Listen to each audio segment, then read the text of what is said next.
안드레가 메시아를 만난 기쁨이 얼마나 감동되었던지 그는 베드로를 찾아가서 이렇게 고백했습니다. 우리가 메시아를 만났다.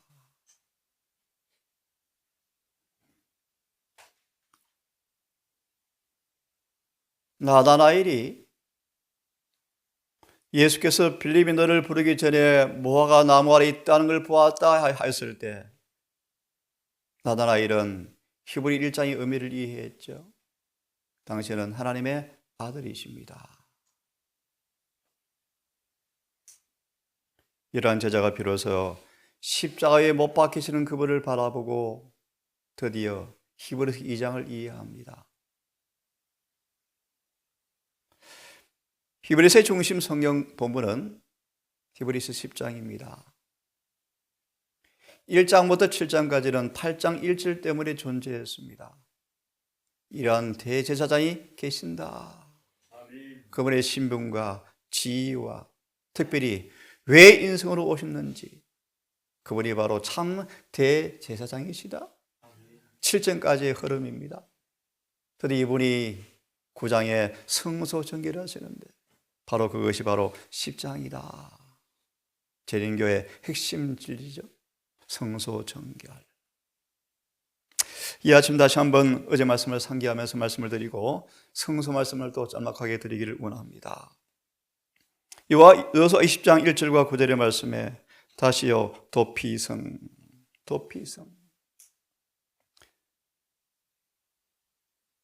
인용된 성언을 좀 보시기 바랍니다. 이 말씀을 좀 더 영적으로 감동을 받을 분들은 창세기 3장에 나온 복음성경 주석을 좀 읽어보시면 정말 감동스럽습니다. 요약해 읽겠습니다. 도피성은 그리스도 안에 준비된 피난처의 상징이다. 히브리 6장에 우리에게 영혼의 닻이 있죠. 그렇죠? 도피성을 예비하신 동일한 자비로운 구주께서 보혈을 흘리심으로 하나님의 율법을 범한 자들을 위해서 저희가 둘째 사망에서 피하여야 할 안전함을 얻을 수 있는 확신한 피난처를 준비하셨다. 그게 바로 하나님의 성소죠. 성소. 피를 통해 구원의 길이 열렸죠. 누구든지 그분께 도피하여 피하는 사람들은 사탄이 손을 댈 수가 없죠.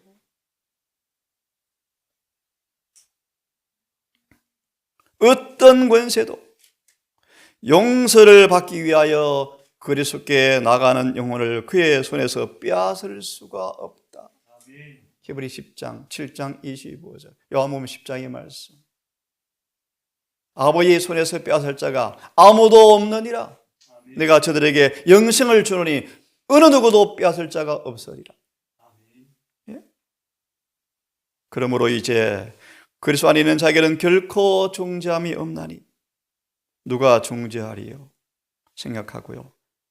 도피성으로 도망가는 자는 조금도 지체할 수가 없었다.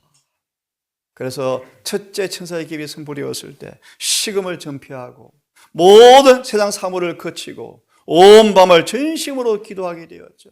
지체할 수가 없었죠. 왜요? 며칠 있으면 그분이 오시거든요. 여러분 상상해 보실래요? 1844년 여름 밤중소리 운동은 예수께서 이제 며칠 지나면 오셔요. 그 긴박한 순간 앞에 그들은 총각을 다투는 순간 앞에 세상 일을 할 수가 없어요. 대부분 세상 사물을 전폐하고 온 밤을 기도로 지시하면서 그날을 준비했죠. 대장투는 말합니다. 이 부흥이 지금 살아나면 얼마나 좋을까. 지금은 더 긴박한데. 도피성으로 도망가는 자는 조금도 지체할 수가 없었다. 오늘도 사단은 영원한 많은 사람들을 사망으로 낚아채지 않습니까? 준비하지 못한 채 도피성에 피난을 찾지 못한 채 수많은 사람들이 오늘도 죽음으로 내몰고 있죠. 가족과 직업도 모두 버려야 하였다. 하나님을 두려워하라. 여러분 공부했죠? 상점문을 닫고 옥수수의 추수를 내팽개치고 대부분 사람들은 기도로 하루하루를 보내게 되었죠. 이게 밤중 소리 운동이요. 가족도 직업도 버려야 하였다. 사랑하는 사람들에게 작별을 구할 시간도 없었다. 생명이 위태롭기 때문에 안전한 땅으로 피하는 이 한 가지 목적, 이 한 가지 목적. 오순절 다락방에 그들이 한 가지 목적이 무엇입니까? 구주의 품성을 담는 것, 이어서 영혼 전도하는 것.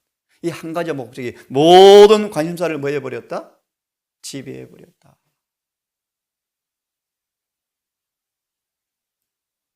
피로도 있고, 히브리 12장의 메시지예요. 피로도 있고. 왜? 사단이 피난처로 도망하는 사람들을 끝까지 추적하거든요. 끝까지.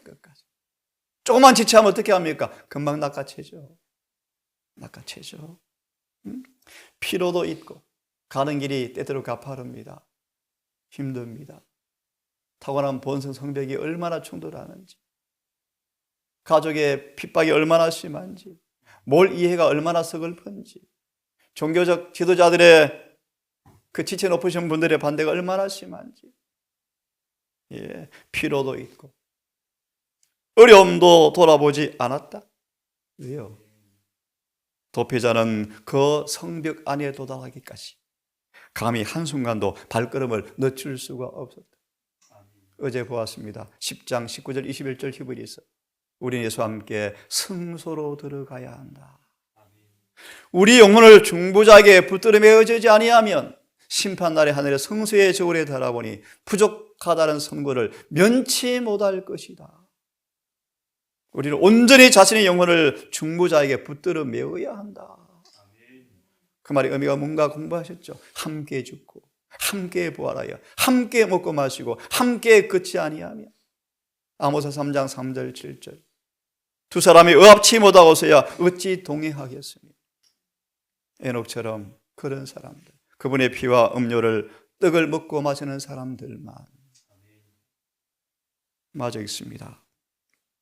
죄인은 그리스도 안에서 은신처를 찾을 때까지는 영원한 사망을 당할 수밖에 없다. 도피자가 불필요한 배회나 부주의한 일로 인하여 살 수 있는 유일한 기회를 빼앗기는 것처럼 지체함과 무관심이 영혼의 파멸을 가져올 수 있다. 그래서 교회정은 역사 속에서 2경, 3경이 여러 번 지났다. 지금은 3경이다. 그때보다 4경이 더 가까웠다. 4경은 주님 오시는 재림의 시간이에요. 그런데 지금 너무너무 피곤해서 졸고 있다. 재림을 수십 년 기다려왔는데 아직도 안 오시네요. 그런 말입니다. 지체함과 무관심이 영혼의 파멸을 가져올 수 있다. 대적 사단은 하나님의 거룩한 율법을 범하는 모든 사람들을 추적하고 있다.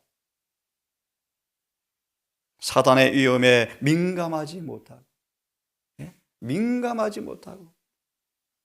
영원한 피난처에서 보호를 받으려고 열렬히 노력하지 않는 자들은 파괴자의 사탄의 제물이 될 것이다. 구약에 딱 떠오르는 인물이었습니다. 사울에게 사단은 월급을 주었어. 급료를 지불했어.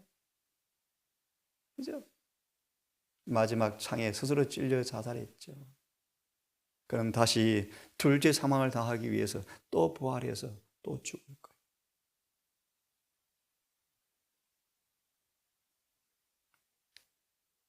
사단이 주는 급료는 비쌉니다. 영원한 사망이요. 예수님은요, 영원한 생명이요. 아멘. 언제고 도피성 밖으로 나가는 죄인은 한번 칭의받았다고 끝난 것이 아닙니다.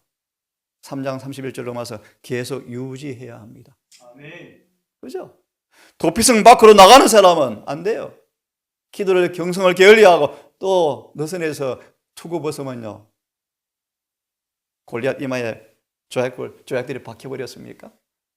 구원의 투구를 쓰셔야 돼요. 아멘. 신발 신으셔야 돼요. 예. 도피성 밖으로 나가는 죄인은 복수자의 손에 빠졌다. 속죄 은사를 받을 사람들은 믿음으로 주님을 따라 지성소로 들어오는 사람밖에 없다. 아멘. 우리는 셋째 천사의 기별을 통해서 지성소로 들어간 의미가 무엇인가를 배우셔야 되고 들어가셔야 돼요. 왜요? 그래야만 속죄 혜택을 받거든요. 그런데 예린 씨는 첫째 천사의 기별의 경험도 대부분 없는데 어떡합니까? 백성들은 그들의 안전을 위해서 무한히 지혜로우신 하나님께서 정하신 방법을 따라야 함을 배웠다. 번제단에서, 물두멍에서, 성소 치측간에서, 북쪽의 떡과 남쪽의 촛대와 분향단을 다 아시죠? 그러면서 지성소 휘장에 나오는 빛을 바라보면서 소망으로 계속 바라보면서 점점 빛나 원만한 광명이 이를 때, 드디어 휘장이 열릴 때, 두렵고 떨림으로 지성소에 들어가서 심판대 앞에 설 때, 이것이 첫째와 둘째와 셋째 천사의 기별의 메시지예요.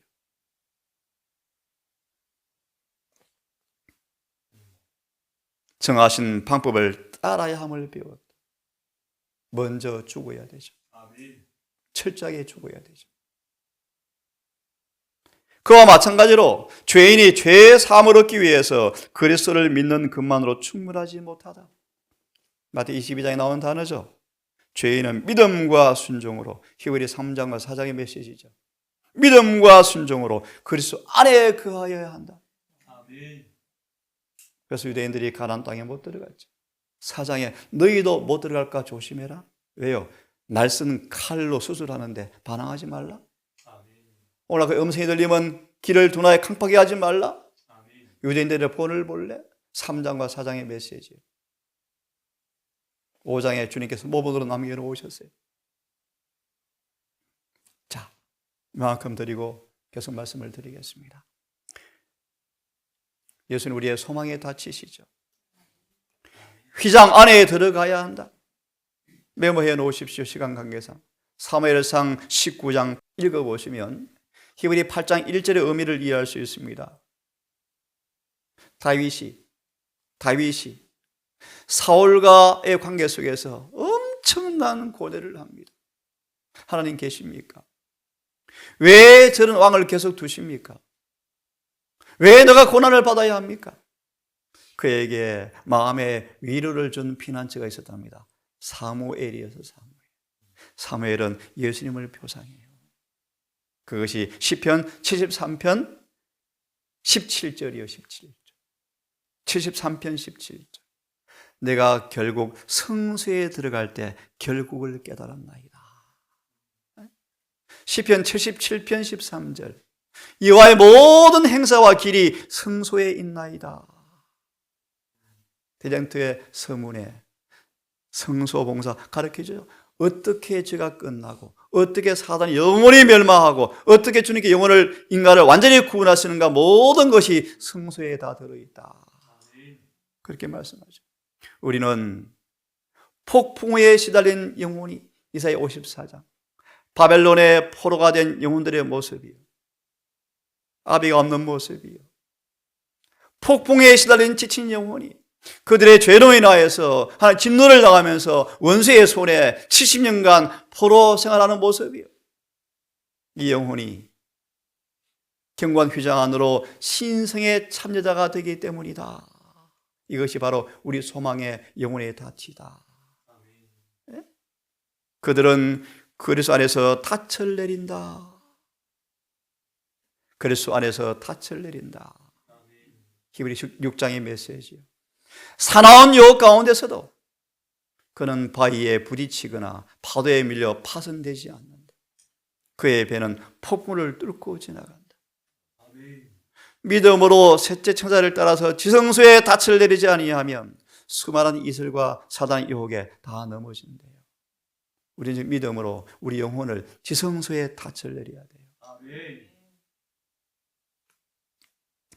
우리가 그리스도 안에 닻을 내리면 아무도 빼앗아갈 수 없는 능력을 소유하게 되어진다. 왜냐하면 그분의 품성에 참여한 자들이 되기 때문이다. 아멘. 성소는요, 어떻게 죄가 벗겨지고 어떻게 의가 덮어져서 영원히 의롭게 되는가? 사단의 손도 못 대고. 아멘. 다시 말하면요, 그분의 품성에 참여하면 더러워질 수가 없죠. 아멘. 믿음으로 그래서 의를 내재하면 악에 대한 유일한 방어이다. 아멘. 조금 더 깊이 풀이해드리면 우리 마음속에 충만한 예수의 마음을 품으면 사탄이 뭐 할 수 없어요. 빼앗을 수가 없죠. 이게 성소 봉사의 목적이에요. 아멘. 이게 성소 봉사의 목적이에요. 그렇죠? 영혼의 다처를 가진 사람들은, 주님을 상담자로 모신 사람들은 연약함을 깨닫고 모든 불결하고 모든 더러운 충동을 굴복시킬 은혜의 능력을 알게 될 것이다. 히브리 4장 끝절이죠. 은혜의 보좌 앞으로 담대히 나아가라. 2장과 4장에서요. 그들의 마음은 항상 기도로 차 있다. 분향단의 향은 1년 365일 꺼지지 않았죠. 계시록 8장 3절, 끊임없이 성도의 기도가 분향단의 향과 합쳐서 아버지께 올라가고 있죠. 그 응답으로 예수께로부터 빛이 와서 우리에게 이르러오죠. 그들은 거룩한 천사들의 보호를 받는다. 그래서 성소에 들어가면 온 벽이 뭐로 수놓였습니까? 천사들. 천사들이 수종하죠. 히브리 1장 14절의 말씀. 구원 얻을 후사들을 위해서 천사들이 우리의 심부름꾼으로 보호를 받죠. 아멘. 원수가 홍수처럼 몰려와도 하나님의 영은 그들을 위하여 그를 대항하는 깃발을 높이 드시면 원수는 절대로 뚫고 들어갈 수가 없다. 야고보 4장 6절, 7절, 8절 주석. 왜? 그들의 마음속엔 조화가 있다.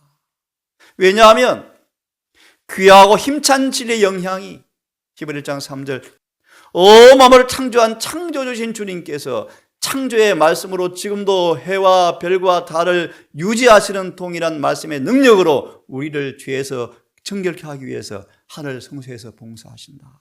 아멘. 히브리 4장이요. 날쌘 금으로 우리를 수술하신다. 아멘. 귀하고 힘찬 진리의 영향이 지배하기 때문이다. 아멘. 성령의 금, 곧 진리의 말씀을 가져라. 아멘. 얼마나 예리한지 예수께서 시험에 오는 적시로 기록하였을 때 한마디만 하면 사단이 물러가 버렸죠. 아멘. 그렇게 칼이 예리했죠. 우리 날마다 말씀의 칼을 가르셔야 돼요. 아멘. 진리의 강력한 영향이 지배하기 때문인데 진리 안에 뭐가 들어있죠? 사랑이 잔뜩 들어있죠. 사랑. 아멘. 사랑이 역사하고 영혼을 순결케 하는 믿음이 계시가 있게 된다. 그래서 사랑으로 역사하는 믿음으로 영혼이 정결케 되어지죠. 아멘. 용서되었다는 느낌. 사랑과 빛이 가득 채워진다. 그들은 이제 전능자의 보호를 받게 되어진다. 이것이 바로 소망의 영혼의 닻인데 이 확신은 전대미문한 것으로 경험될 텐데요. 사도 바울 보세요. 목이 잘리는 순교장 앞에서 그렇게 행복해 하잖아요. 그죠? 전대미문. 스데반 보십시오. 사울을 회개시키는 설교를 해버리잖아요. 그죠? 순교단상에서 마련된 설교문. 아버지여 저들을 죄를 사하여 주십시오. 온 하늘의 천사들은 너무 신기해서 바라보았죠. 왜요? 그에게서 전대미문, 신의 성품이 나타나 버렸죠. 이게 성소봉사의 목적이에요, 여러분. 구주께서 임재하심이 있는 이상, 지금 이 말씀을 왜 자꾸 드립니까, 여러분? 이게 성소봉사의 목적이에요. 어려움이 우리를 곤란하게 만들 수가 없고 위험이 우리를 삼킬 수도 없다. 하나님께서 요구하시는 모든 의무를 즐겁게 수행하기 위한 준비가 딱 이루어지는다. 그것이 바로 하늘의 성소, 영혼의 소망이에요. 아멘. 함께 읽겠습니까? 시작. 내게 능력 주신 자 안에서 내가 모든 것을 할 수 있느니라. 아멘. 우리 약속을 주었습니다. 하나님께서 맹세로 보정하셨습니다. 아멘. 두 가지가 먼저 공부하셨죠. 첫 언약과 둘째 언약, 옛 언약과 새 언약. 한마디로 피. 무수한 짐승의 피로, 자신의 피로 맹세하셨다. 약속을 분명히 이루어 주겠다. 아브라함이 이 믿음으로 이삭을 칼로 내리지 않습니까? 여호와 이레 약속으로 기업을 받아버렸죠. 아멘. 둘이가 얼마나 행복했을까요? 모리아산에서 부자가 구세의 경륜을 실제로 체험했죠. 아멘. 그들이 산에서 내려오는 광경은 기록되지 않지만 얼마나 기뻤을까요? 네? 그 피로 소망요 소망, 영원히 죽을 수밖에 없는 우리를 위해서 대신 죽으심으로 영생을 얻는 그 피난처가 우리로 안위를 받게 하려 합니다. 중세 때 처녀들이 신랑을 만나러 가는 것처럼 옷을 깨끗이 차려입고 조용히 생매장을 당하기 위해서 땅속으로 걸어 들어가서 누웠다. 인간이 일이 아니죠, 여러분. 소망의 닻을 가진 하나님의 종들의 모습, 영원한 부활의 소망을 가지고 죽음을 면기 위해서 구차히 살지 않고 행복하게 죽는 모습 보세요. 우리에게 소망이 있습니까? 아멘. 영혼의 탓 같아서 튼튼하여 견고하여 휘장 안에 들어가나니, 휘장 안에 들어가나니 그게 용서가 있죠. 우리 구원이 있죠. 우리 의가 있죠. 우리 영생이 있죠. 히브리 3장, 5장, 18장 우리의 친구 대제사장이 그곳에 계시죠. 아멘. 앞서 들어가셨죠. 다니엘서 6장, 3장 예수께서 먼저 사자굴 속에 아멘. 풀물 속에 가서 계시고 기다리고 계셨죠. 아멘. 함께 거니셨죠. 우리의 영원한 대제사장이 되어서 우리를 위해서 들어가셨느니라. 어디나 임재하시죠. 함께 하시죠. 이분이 우리의 대제사장이십니다. 아멘. 네? 그러므로 우리에게 지성소로 들어갈 담력을 얻었나니 새롭고 산 길 어제 보았습니다. 그러므로 그날이 가까울수록 열심으로 모여서 함께 사랑과 선행을 격려하며 그날을 준비해라. 아멘. 어제 보았어요. 모세가 얼마나 기뻤는지요. 사단은 이 성소 봉사를 보여주는 걸 그렇게 싫어한답니다. 개정투 페이지를 가져왔습니다. 488페이지. 지금 예수님께서 어디에서 무엇을 하는가를 알지 못하면 이 시대의 믿음을 가질 수가 없고 활용도 할 수가 없다. 주님께서 원하는 자리에 우리가 서지 못할 것이다. 자리 바뀐다. 김한자 교수는 속죄 희생제물과 전능하신 중보자를 밝히 보여주는 위대한 진리를 싫어한다. 함께 읽습니다. 시작. 그분과의 연합, 살아있는 믿음을 통하여 우리는 그분의 중보의 덕과 효력을 누릴 수 있는 특권을 가진다. 예, 성소의 중보의 본질이 뭔지 공부하셨죠? 중보의 본질이 무엇입니까? 히브리 8장 15절 이하의 말씀, 10장에 있는 말씀, 우리 마음속에 율법을 기록하는 거예요. 이것이 성소봉사의 목적이에요. 다르게 말하면 그분의 품성을 심는 거예요. 우리 속에 심고 키워서 완전한 품성으로 변화시켜버리는 거예요. 다른 말로 잃어버린 하나님의 형상을 회복하는 거예요. 이게 중보의 목적이에요. 목적. 그분의 덕과 효력을 누릴 수 있는 특권을 가지게 되어진다. 누구요? 그분의 연합하는 사람들, 믿음을 통해서만. 그리하여 시작. 그리하여 우리는 그리스도와 함께 십자가에 못 박히며 정하신 방법을 따라 구원받으셔야 돼요. 함께 죽어야 장례를 치르고, 여러분 안 죽은 사람 땅에 묻으면 어떻게 해요? 살인죄요. 살인죄요. 그래서 죽음을 의사가 와서 확신한 다음 사망 신고를 하면 매장이 허가가 나요. 매장된 사람만 부활시켜요. 함께 못 박히고 읽습니다. 함께 죽고 그래서 함께 부활하며 함께 생애의 새로운 가운데 동행한다. 로마서 6장 1절로 4절까지요. 이게 성소 봉사의 길을 보여주는 한 문장이에요. 읽습니다. 시작. 성소에 관련된 봉사에 참여한 모든 사람들은 인류를 위한 그리스도의 중재에 관하여 계속적으로 교육을 받아야만 하였다. 유대인들이 40년간 교육을 받았는데 실패해버렸어요. 사단이 쏘기버렸거든요. 읽습니다.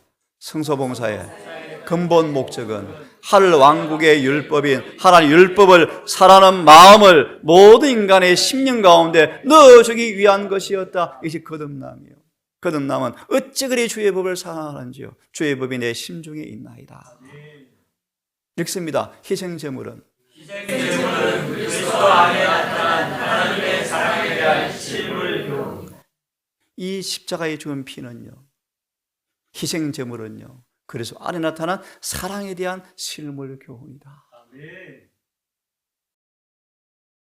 그래서 우리 마음속에 이처럼 사랑을 알고 율법을 사랑하고 죄를 정한 히브리 1장의 말씀이요, 불법을 미워하고 의를 숭상함으로 주님께서 거룩한 기름 부음으로 우리를 제사장으로 삼으셨다 그러시지 않습니까? 아멘. 예수님은 그렇게 불법을 정화하셨죠.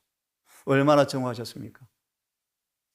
죄인은 사랑하시되 죄는 정화하셔서 차마 죄 있는 채로 그들을 사랑할 수가 없으셔서 그들을 죄를 벗기기 위해서 부득이하게 칼을 대시는데 수많은 사람들이 쉬다고 떠나지만 우물가 여인과 그런 탕자 같은 사람들은요, 그 칼의 수술을 기꺼이 받자 구원받지 않습니까? 아멘. 그죠? 읽습니다. 그리스도의 중재의 본질은 사람들로 하나님의 요구에 대하여 가장 작은 불순종의 행동까지라고 행하를 배워내야. 이런 주제로 설교하려면 우리 청년들 두 인물이 있어요. 구약의 사울. 이 작은 일이야. 이 사소한 거야. 결과는 죽음이었어요. 네? 아담과 하와가 이 작은 시험이 까다롭지 않아. 하나님은 이 작은 시험 어겼다 해서 무서운 심판을 할까? 안 그래. 아니에요. 그분의 중재의 본질은 가장 작은 불순종의 행동까지라도 행하기를 두려워하게 해야 한다. 아멘. 네? 중요한 말씀이요. 시작.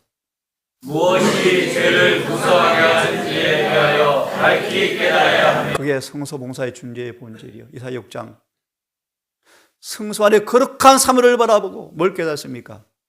죄를 깨닫고 탄식하죠. 무엇이 죄인지 밝히 깨달아야 하며, 그 다음요, 우리들은 순종에서 불순종에 이르는 경계선을 단 한 발자국이라도 넘지 않도록 피해야 합니다. 이게 성소봉사의 중재의 본질이요. 히브리서는 하늘 성소에 지금 뭐 한다? 성소를 정결케 하시는데 엄밀한 의미에서 지금은 죄 지을 시간도 없다. 계시록 5장에 있는 교회정원 9권의 말씀. 마지막 날에 하나님의 사업을 한다는 사람들이, 마지막에 하나님의 사업의 일익을 감당하노라는 사람들이 무엇이 죄를 구성하는가에 대하여 기만을 당하고 있다. 이사야가 언약궤를 보았습니다. 하늘 성소에서 진행되고 있는 일을 보면서, 지성소를 보면서 계명서 488 그분의 사업을 이야기될 때 내 입이 더럽네. 예수님의 음성이 음악처럼 아름다우셨대요. 아름다우셨대요. 사도 요한은 목소리까지 닮았대요. 이사야는 입술이 부정한 사실을 깨닫고 내 말 속에, 말투 속에 죄가 있네. 이게 하늘 성소 봉사를 보여주는 하나님의 은혜입니다. 은혜. 하지만 겸비하면 희망이 있다.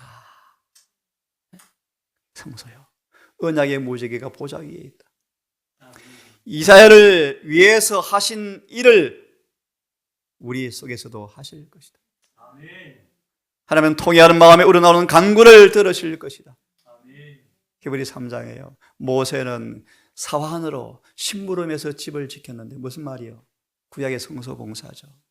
예수님은 자신의 집에서 친아들로 봉사했다 라고 말하면서 중요한 주제 주고 있죠.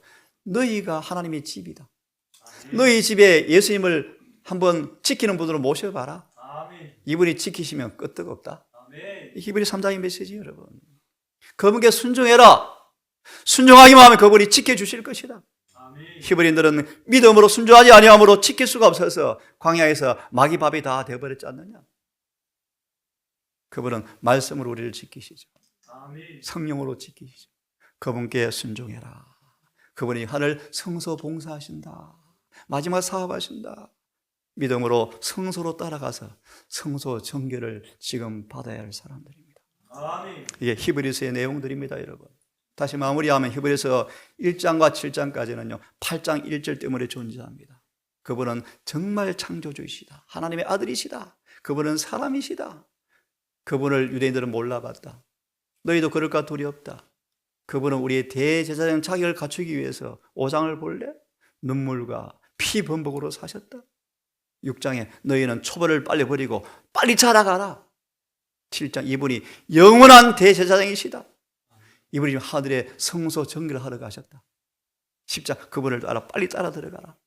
11장 그분을 따라 들어간 사람들의 충성된 명단이 딱 제시가 되어 있죠. 너희도 이 명단에 등록해라. 11장까지요. 히브리서는 어렵지 않습니다, 여러분. 이런 흐름으로 이해하시면 마음의 정리가 될 거예요. 여러분, 우리에게 주어진 이 정언을 통하여 핵심적인 진리를, 현대 진리를 딱 붙잡으시고 주님을 따라 하늘 성소로 들어가시는 모두가 되기를 간절히 바랍니다. 기도합시다. 아버지, 우리 영혼의 성소 안에 참 빛이 환하게 비쳐 어둠이 조금도 없는 밝은 빛 가운데 저 높은 곳 향해 나아가는 참매의 제사를 드리는 모두가 되게 해 주시옵소서.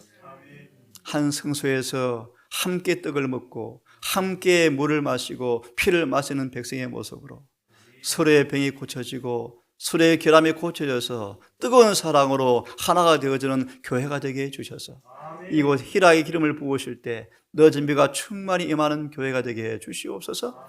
아버지 남은 교회를 기억하사 긴급한 요구인 부흥과 계획의 물결이 오직 율법에 기초하여 정언에 기초하여 일어나는 부흥과 계획이 일어나게 하셔서 함께 정복제를 점령하여 속히 사업을 마무리하고 주님의 재림을 촉진시키는 일을 보게 해 주시옵소서. 오늘도 에녹처럼 의무의 일을 해야 합니다.